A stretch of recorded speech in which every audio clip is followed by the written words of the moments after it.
Okay, so I'm here with Jane. Thank you so much for taking the time to speak to me. We actually met earlier at your book signing. Yeah, no, it's really, really lovely to meet you, and I'm happy to chat. It's exciting. So, first of all, let's talk all things blogging because that's where you started. How did that come about? So I went to cookery school to train to be a chef, and the cookery school is in Devon, and they source every ingredient from 25 miles, and it's Wow. lovely. It's the fresh, delicious ingredients. And instead of university, they sort of, you know how they do like a dissertation. Yeah. They basically taught you how to write recipes, how to research for Wow. events, and it was a proper written element. And I actually really loved the research side of things. So when I left, I was like, I'll become a chef. I'll just start this blog on the side.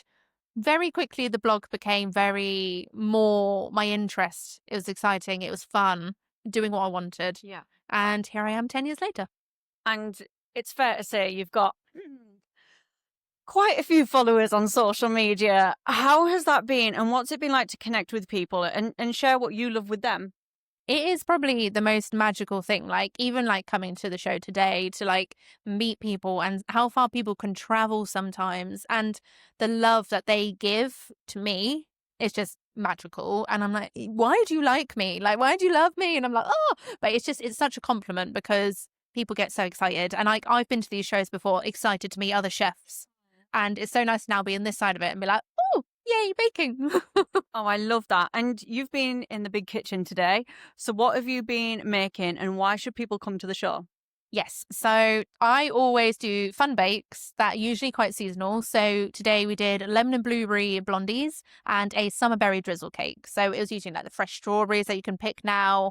And I think it's nearly blueberry season, for example, or blackberries. You can use anything. And it's sort of delicious bakes. And the reason I think people should come along to see that sort of thing is it's fun. Like everyone gets involved, every staff member. Like there's so many things going on. The tasters, the testers, all of that. And it's just so much fun.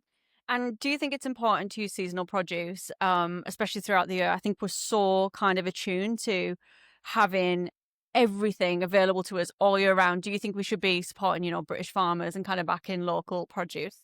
100%. So definitely going to the cookery school taught me that. So everything was very seasonal. And I did the January to June slot of it's a 6 month course. So what we made was then different to the next course, which was June to December.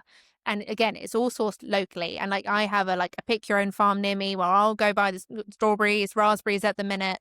And I'm a firm believer that stuff can be like frozen, for example. So I will use frozen berries. But in winter, if I want strawberries in a bake, I will prefer to use freeze dried or frozen instead of the fresh ones because they're not local. They don't have the same flavor.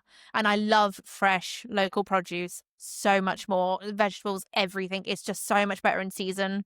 And the flavor is just like phenomenal. And speaking of freezing, I noticed in your cookbook, you talk all about not having food waste because that is a massive problem. And you talk about freezing. So how important is that to you? And what are some tips to people listening? Yes, I do a lot of testing and recipes get tested up to like 5 times, for example, if I've like not done it before, some even more. And I will refuse to throw anything away unless it's genuinely inedible. And that's only happened a handful of times where, for example, a cake I thought was baked comes out like soup. And I'm going, maybe we won't eat that particular one, but I'll freeze everything to give away to friends, family. And like if you're registered for food hygiene, for example, you do what I do, you can give your food to charities and like they can donate the food, for example. And for me, a top tip is as long as like if you're doing any bake and you have the freezer space, freeze it on like your normal chopping board so everything's frozen already. Then you can just shove it into like the bags, Tupperware, anything you have handy, and everything pretty much freezes. I don't think there's a bake I haven't frozen at this point, and it's worked. And I'm just like, this is no, that sounded the wrong way around, but every bake works when you freeze. I love that because, especially if it's just someone like myself, just in the kitchen baking a big cake, I can't eat it all. Yeah. I'm not going to lie, you talked about cakes being soup. I did a pumpkin pie back in the autumn of last year when I went pumpkin picking, carved them and then used the leftovers to make something. And I had a little bit of a mishap with that, but it's all about getting in there, isn't it? So I think before we go, last top tip to anybody listening, if they want to give it a go, what would you say?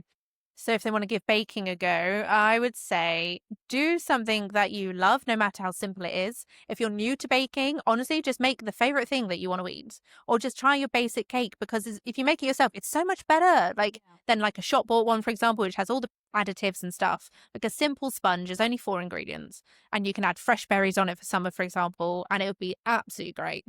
Ah, well, thank you so much for spending some time and just squeezing me in. Thank you so much for having me. It was great. Thank you.